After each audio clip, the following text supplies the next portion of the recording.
Hello, and a very warm welcome to yet another podcast series on sharpening the saw.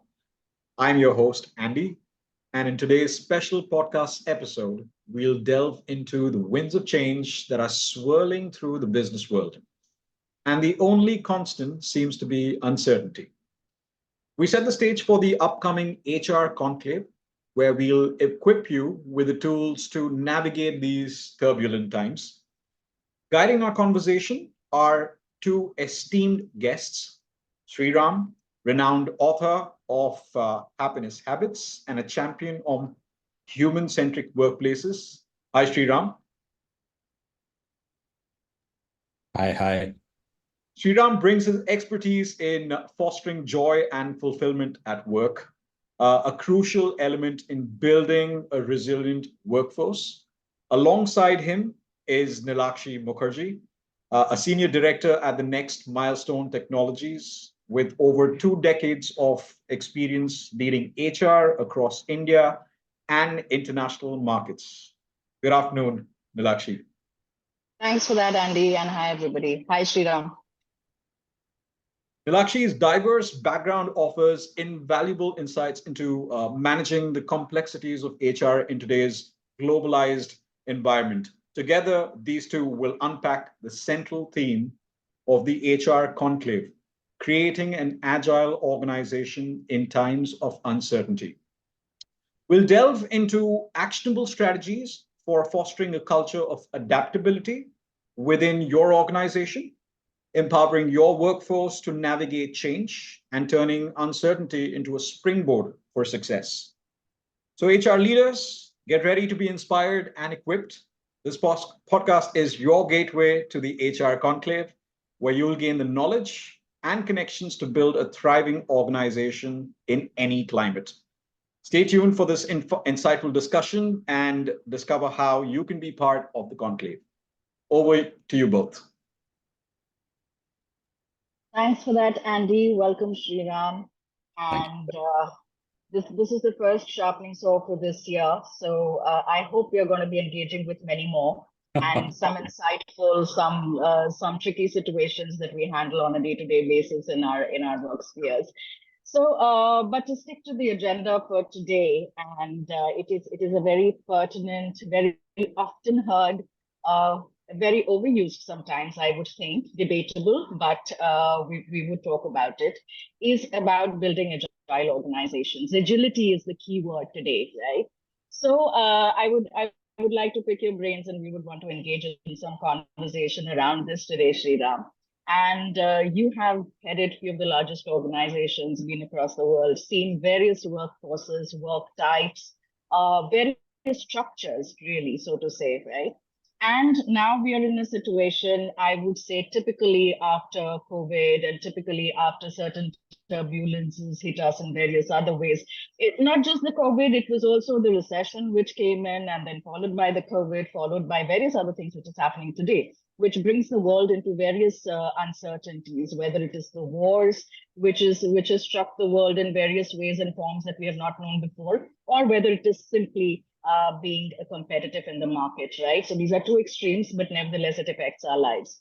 So, given this perspective and given what we want to talk about, I would first want to pick your brains on what is organizational agility after all. You know, we hear this so often, and we talk about it at length. But and since you're in the heart of things when you talk to various organizations, what do you think organizations perceive as agility, and do you see a gap? Do you see a gap in what really is organizational agility? Right. So let's just define, agility. It's a simple enough term. Okay. Yes. Basically, it means quick, nimble, and flexible. Those are the Yes. keywords that make up this agility. Now, why is agile important, right? And that we need to really see in terms of even in the real world, right? If you take the animal world, agile is a cheetah, right? Now, cheetah is one of the top predators in the world, right? Because of its agility. That's your real world example. If you look What at a wonderful material, example. if you look at Yes. material also, right? It's the carbon fiber and Kevlar which are the most agile and flexible materials, which they're not, but they're really strong. They're not heavy, but they're strong. And, and they're used in the most advanced of things. Your Formula One cars have carbon fiber, your bulletproof vests have Kevlar, right? So these are, so we need to first understand that agility is a key strength, because, Yes. and why is it a key strength? Because it gives you two things. One is your, opportunity to kind of adapt to change, because things are changing. Sometimes it Yes. will appear that change is slow, and sometimes change is faster, like the times of COVID. Things are always changing. Everything is changing. Okay. And hence your, the adaptation to change comes from your ability to be agile. Second is the recognition that opportunities are there. And if you need to be survive for the long term, you need to seize those opportunities. And we have typical examples of coming to organizations. Nokia missed the opportunity. They were on top of, the mobile world at that point of time, absolutely on top, no questions asked. Motorola and, others were all distant, kind of seconds, but they just, didn't look at the opportunity that was sitting over there. And then, finally that really kind of cost them a lot. And if you look at the reverse of like a Microsoft, which was in a kind of a downward spiral, before Satya Nadella took over, and then there is the resurgence of, Yes. again, coming from the element of a agile mindset, coming from the element of human centricity and so on. So in a way, this is a combination of the right mindset and the right skill set.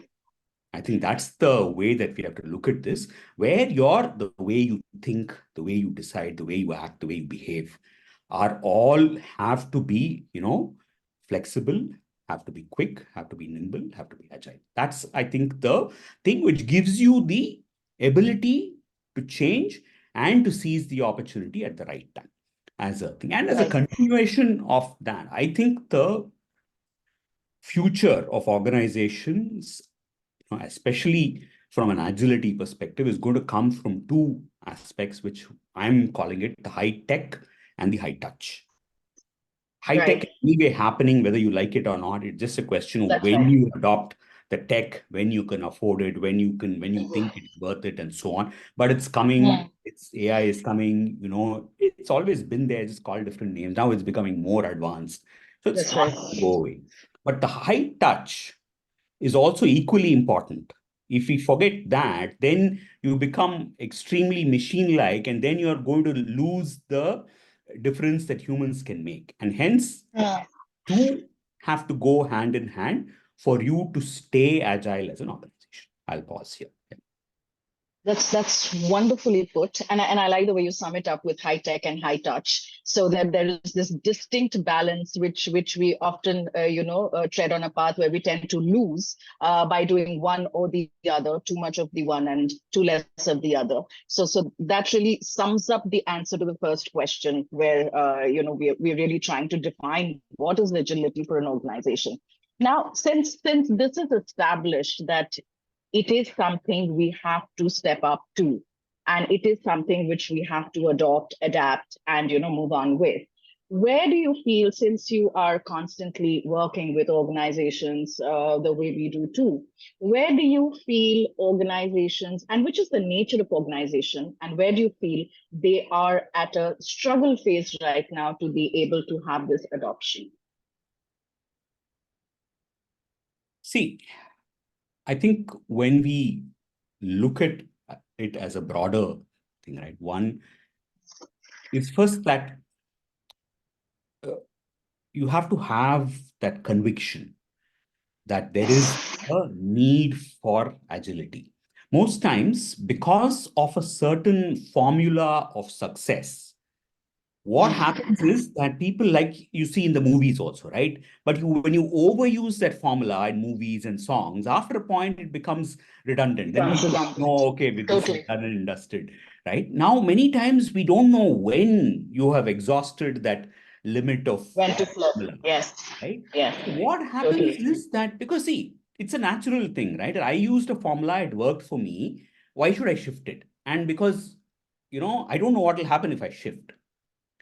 And Uh-huh. from a human tendency perspective, most companies try and sit on that formula till it's too late.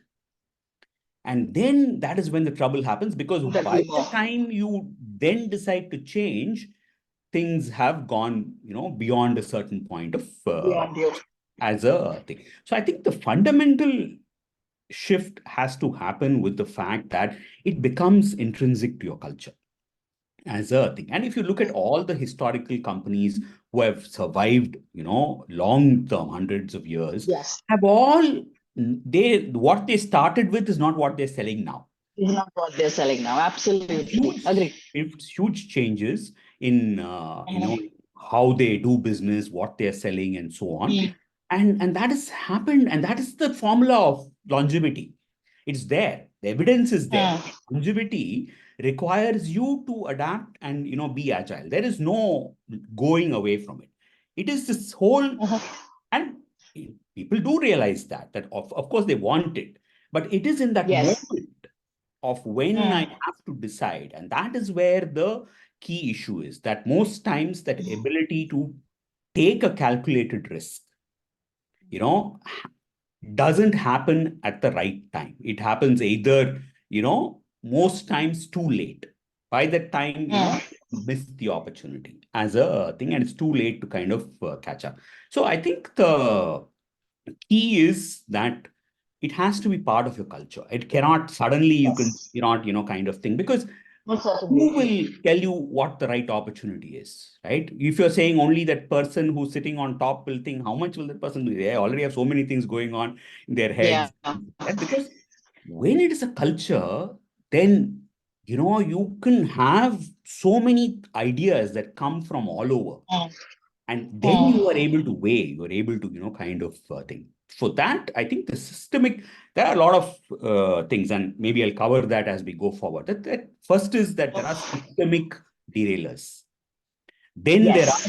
there is Yes. individual mindset. Often we talk only of a thing, but That's a there is a, natural yeah, progression of a go ahead. that's a natural progression of a question I had, that Yeah. what are the systemic derailers? Because when we talk culture, that's again something we like talking about.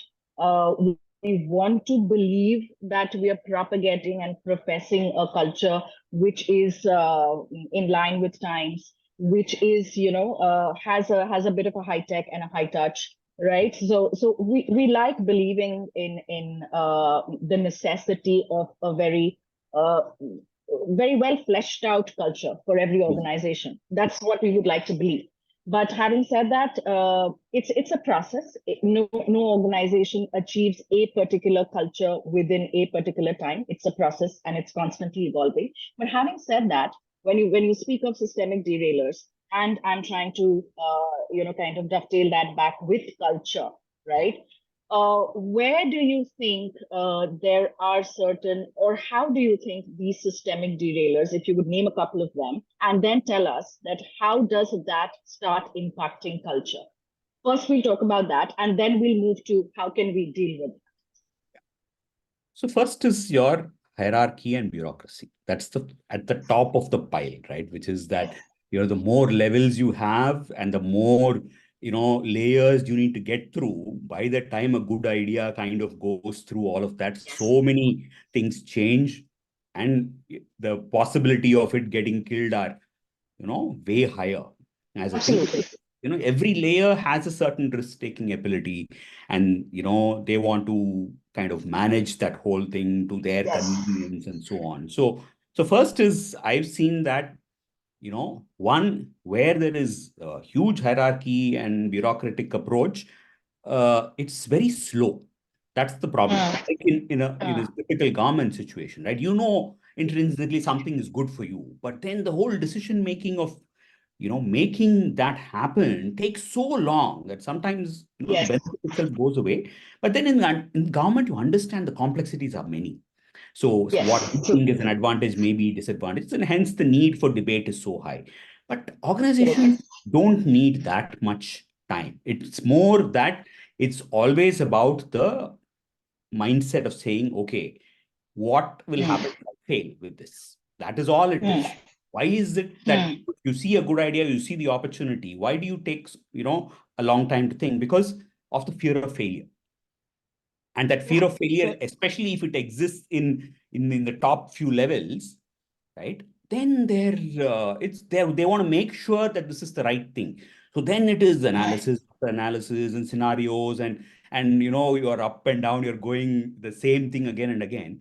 And that, so I feel that there is I mean, you must do your analysis for sure. Without that, it's Yes. too hardy to just jump into something without, kind of thing. But sometimes it Yes. just goes completely overboard. So there should be a limit saying, with this much data, we will take a decision. In this much time, we will take a decision. So force people to actually commit to something, because the idea is that when you commit to something, chances are that you'll actually make it happen, rather than sitting on the fence and saying, okay, let's see if it works or not. If it doesn't work, I'll jump this side. If it works, then I'll take credit for it or I'll support it. That's not the way to do it. This is to say, okay, we've made a educated guess or a kind of decision, and we back it till it kind of it leads to the second point, which is most organizations are not okay in supporting failure, because everybody claims it, but very, very few organizations genuinely support failure. There are organizations where they have a wall of failure just to reinforce that culture, saying that like a wall of fame, we have a wall of failure also, to just to tell you again and again that it's okay to fail, it's fine, that we support this, we endorse it, you can do this, and so on. But many organizations have no formal way of endorsing failure, you know and that's the whole thing. And if you look at your Googles and things like that, they've kept trying for innovation. They have these things called short goals, where it is everybody knows that you will fail, that there is very slim chances of success, but if you hit that, right, then it kind of, yeah, it is, so, but people are not really in on a day-to-day basis. It's all about meeting your goal. So why will No, I I, go I, after my I moonshot agree. goal when Yes. when I know the gun is on my head and I'm saying, oh, I'd rather do these 10 emails and finish my operational follow-up than try and kind of think of something radical, because that may or may not happen, but this will certainly screw me. This will certainly get me my Yeah. KPIs going. Yes. That brings me to a thought when and I'm again going back to culture, because I think both of us know with our years that we put in that is that is the point where it all that is the crux. If your culture is going in the right direction, then a lot can happen versus how it can't, and you'll find more reasons for it not to happen than for it to happen. So coming back to culture and coming back to what we are really talking about right now, what do you think? I mean, the role of leadership is undeniable. You cannot be saying that we it'll just evolve unless there are some prominent, definitive actions that is happening at a leadership level. Now, because end of the day, while culture is propagated by everybody, it is driven by a certain number of people, right? And usually that cannot be bottoms up, it has to be top down. Because if I'm not exhibiting that behavior, then obviously I'm not even telling people what to do, right? It's not just about leading by example, it is also about showing what is it that I really need to do. Now, if I come to that, what do you think are the behaviors which at a leadership level, at whatever extent, leaders must start exhibiting to be able to tell the rest of the organization that this is what agility means to me. This is how my risk appetite, gets validated, right? So, what are those behaviors you think at a leadership level it's inevitable that they have to start demonstrating to be able to build a culture? I have a specific answer for the last part, but I want to go back a little bit and talk about the element of culture, which is that most times companies have values which are about 5 or 6 max. Yes. And that is defined somewhere, put up nicely somewhere. There is no follow-up. There is just induction-based training on values. And it's there. It's good to showcase and so on. And I think that model is dated. It's not working. Nobody who asks the employees also, they'll tell you two maybe of those. They don't remember the rest of it, right? Because it is not lived. It is more of a aspirational intention of the leadership in some ways, right? But culture is not that. Culture is existential behaviors, right? There's a difference.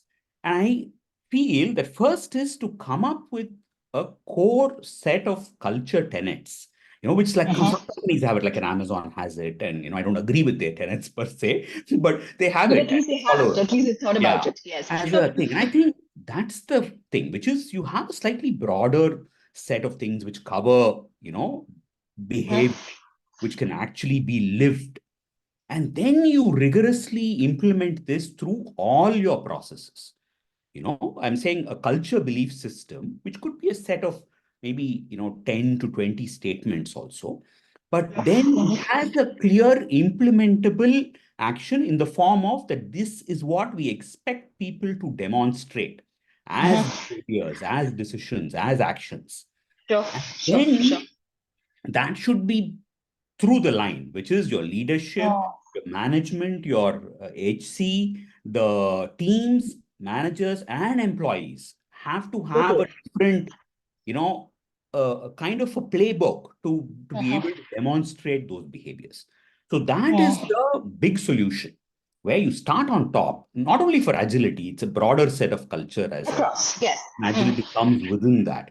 And, then you drive those behaviors through all these, then you're really kind of raising the culture from whatever it is to a level of aspirational things, but by day in and day out actions and behaviors, not with something which is, on the notice board so that's the first aspect of it. Now, what kind of specific behaviors can encourage, kind of thing? I think it's first is empowerment, autonomy, your ability to decentralize decision making, at least to a certain extent.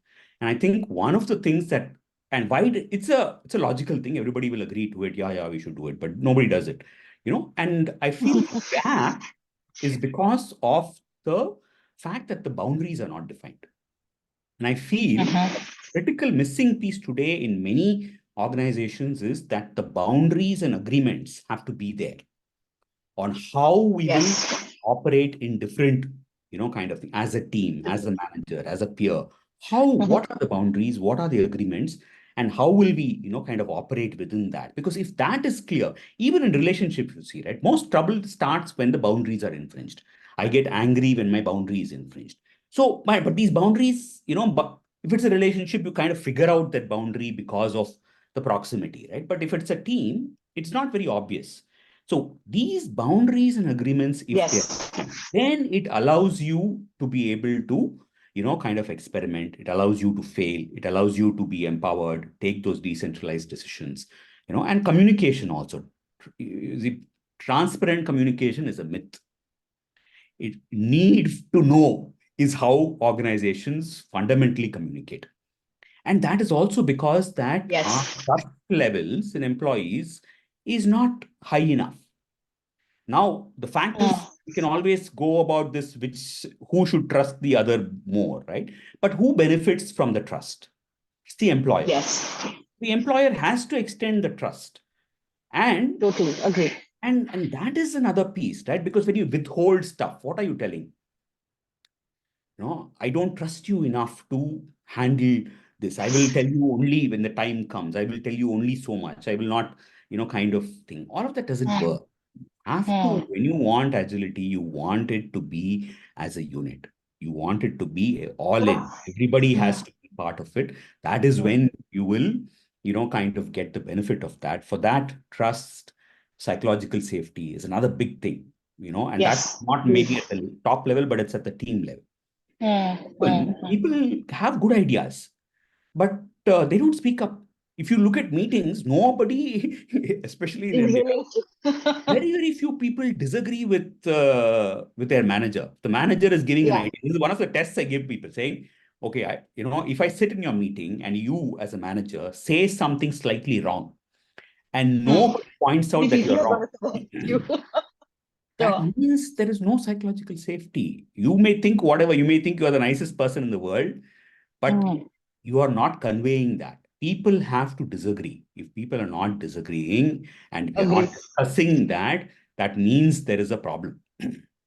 Often we Mm. think that, oh, people are just playing safe because they know that you are the person who decides their promotion, you're the person who decides the comp, you have a certain level of ego, you don't like, people, putting you down, you don't want to look bad in front of others. So all these things play up, and then how will the ideas come? And the ideas get killed. Then, yeah, go ahead. Great point, actually, because if I look at the tenets that you mentioned, that empowerment, trust, and psychological safety, and I think these are very key and seldom used, right, and seldom propagated, but very key if you want to have a very agile system of working within the organization, which is like self-empowering, self-motivated, self-accountable, right? So obviously these are key to it. Where do you think, apart from obviously the fact that okay, this guy's my manager, so he's going to do my appraisal, that is one part of things, but where do you think the larger organizational structure, right? So if I have to delink it from a manager to an employee equation, saying that okay, even if I say something, my manager is not really empowered to make a wrong decision against me. Where do you think the larger organization plays a role in this? Where do you think the leadership, or the way we propagate our value systems to our employees, where do you think that plays a role? Because this is sheer fear. What you're describing is sheer fear that my performance ratings might get blotched up if I'm saying something against my manager consistently, maybe not one time but consistently. Where do you think this can be delinked by the organization and given them the confidence? See, I think there are a few ideas that are possible over here. First is that you can do it through the system of your performance management. That's a very clear thing, right? When I encourage something, it has to be important. So what Yes. is more important than the fact that what I'm measuring consistently, right? So somewhere you have to make it part of your thing, which is where companies have done that with the OKRs. They have moonshot. Yes. Yes. And Yes. and really that is kind of encouraged as a thing, supported and celebrated. So when somebody kind of attempts a moonshot goal, fails but reaches somewhere, that's a way. Yeah. Second is to kind of make it a little bit of a thing, saying we will fund those seemingly impossible ideas. When we think it's workable, we will actually fund it, we will support it, we will encourage it, we will publicize the people who are so that it then tells people saying, hey, you should try new things because we are endorsing it as a thing. I think, and the missing pieces today are encouragement of failure and role modeling. I think those are the two pieces where if the leader comes and says, hey, I did this, I failed, I did this, but I'm still here. I was a little bit of vulnerability with truth. And it's a fact. How can you become a leader of a thing without any failures? If that has happened, then, you are not a rounded leader at all. There will be certain things, but when you start being vulnerable, when you start, role modeling, what kind of things that you want, that will again, kind of set the tone. And then, kind of talk about it more freely as saying that, hey, we did this, we tried this worked, this didn't work. But again, channelize the failures into learning. Yes, yes, that I think is very important. Yes, absolutely. Yeah. So my next and last question is about learning, right? Because we are very close proponents of learning, and we believe that while yes, adults are not really great learners, but that's the only way that you keep growing and you keep nurturing yourself is through learning. What role do you think learning as not a function, but learning as an activity can play in of course close association with HR, with the management, etc.? What role can learning play in making this a way of life for most organizations, and making agility, quick decision making, accountability a way of life for organizations from within? See, learning gives you access to both, one, a better mindset and a better skill set.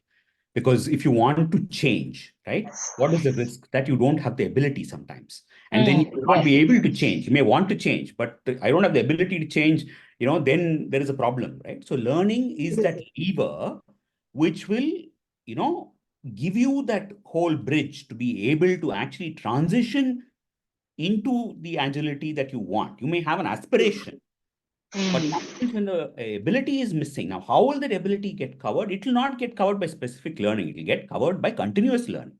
Continuous learning. And in fact, Absolutely. I always encourage teams to have saying that focus on learning beyond what you're doing. Have a learning ambassador who will every month showcase, what they're doing, highlight a few things. It gives them visibility. It gives people, because today everything is available in the internet. That is not the problem. Problem is, what is specifically useful to me in the current stage of life that I am, in the current, place that I am. That, is what people want. But to find that out, it's like browsing the Netflix for a good movie, right? You can do that, a half an hour will go. And then you have only that 1 hour in which, yeah. Right? So something like that. I think that's one of the key things of learning. I think even the ways of measurements of learning, right? Learning has to now translate into real benefits for you. Because when you keep it as a good to have, that is of no use. Nobody is going to kind of think. But that is why I think the measurements also have to be decentralized to the team. And then kind of say, okay, how fast would we take a decision? How fast did we act on new opportunities? How did we shorten our cycle times? How did we improve quality? Because learning is what helps you do all that. That's the key that people are missing, right? They're thinking of this as some, out of the box thing which I will do. And sometimes in my life, no, that's not that. In your own, how do we make things better? You cannot, be it in life or at work, without learning new things quickly and implementing it. And that's the other issue with learning. Sometimes you just learn and don't use it, right? But the implementation, yeah, but that's what gives you the advantage for the organization, at least, for sure. Totally agree. Now, while I said this was my last question, but since we spoke of it and I've some thought is sparked, so it'll take me another 2 minutes to conclude this session.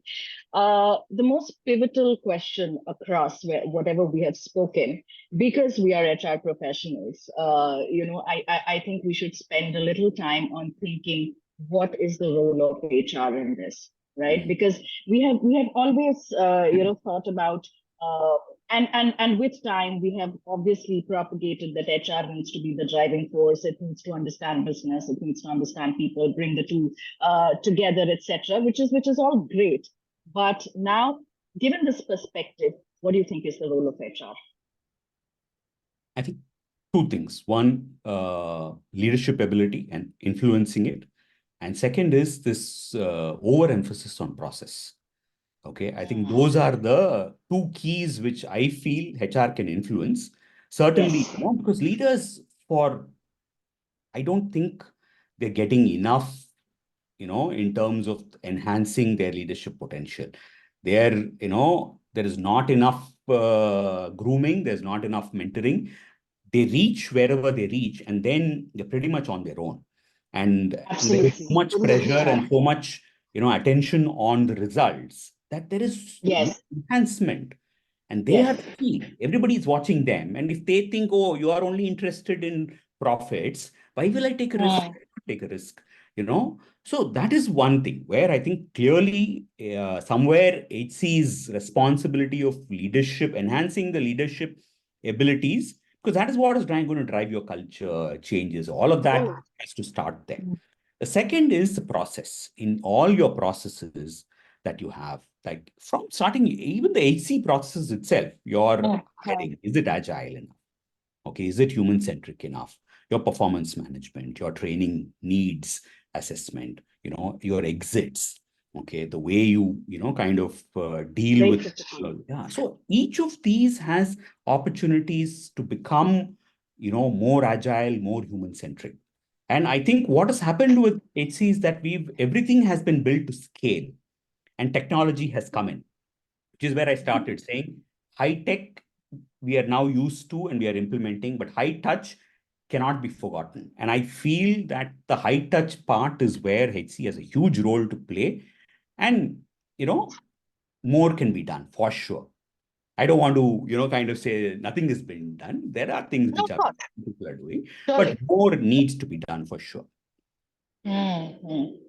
I think that leaves me with a good feeling that there is a lot that is getting done for sure, Sriram. There is nothing taking away from organizations, HR teams, managements who are obviously rising up to the situation because it is imperative. You have to, and also by choice in most places because for this to continue, this is here to stay. So you have to make it a continuous progression. So there's some wonderful takeaways from this discussion today, and which I would just want to repeat so that it's fresh in my head and for my viewers And as as you well. summarize, I just remembered one thing which I think is very important. We're not at any point saying that intention is a problem with Yes, the companies or with the leadership. It is more about translation of that intention into a to strategy. execution. Yes, Yeah. That I absolutely. think is where the opportunity is for most firms. No, that's I think a wonderful summation that the intent is not getting questioned because it is either by force or by choice that you have to develop an intent to be adaptable, agile, etc. All of that, and be suitable for the VUCA world. So there is absolutely no dearth of intent, but what you exchanged or what we exchanged today, it's more about how do we make it functional and make it executional. And I think we started with a beautiful point of the high tech and the high touch. High tech is not by choice. High touch is where I think we need a little bit of focus, and which should of course transcend to these tenets of empowerment, trust, and very importantly, the psychological safe space that we need to create for employees, and which would obviously, and that's where I come from in terms of role of HR. I think the HR is at the fulcrum of things, where they need to kind of empower the leadership, right? And that is, I think, some space where we are expecting a lot from that category of people without empowering them enough, without feeding them enough to be able to step up to that situation, right? So I think that's a place where we can do a lot more. And processes, I totally agree. Once the processes are re-engineered to suit the times at a consistent level, then it is a natural progression that we're moving to. And that is a role which HR, learning and development, the team at large should be able to play at a more holistic level. That was a beautiful conversation, Sriram, as always, and lots to take away for me and the viewers. And I'm hoping that we will have a lot more time to deliberate in all of these things when we meet in Hyderabad in May. Yes. And have a lot more conversations. Imagine just the two of us having this versus Yeah. the 30 of us having this. So I am really looking forward to a very enriching experience there. And I hope we're going to see a lot more thought leaders bringing in their perspectives into making this work at a much more holistic level than we're talking about today. Yes, of course. Look forward to it. Thanks so much for your time, Sriram. Andy, over to you. Right. Brilliant perspectives. Thank you so much both for your time. I think this definitely sets the stage for the HR conclave coming up in May. That's on the 17th at the beautiful Westin in Hyderabad. This exciting event will be your one-stop shop for insights and strategies for building an agile organization in times of uncertainty. Uh, Join industry leaders for vibrant discussions, practical workshops, and invaluable networking opportunities. It's a perfect platform to equip yourself for the future of work. And if you're interested, we'd love to have you. For more information to register, simply drop us an email at information@peoplefirstltd.org. I will also be putting the email down here on the video. So don't miss out on this chance to be a part of something truly transformative. And we'll see you in Hyderabad. Thank you. Thank you so much. Thanks, Sriram. Thanks, Andy. Bye-bye.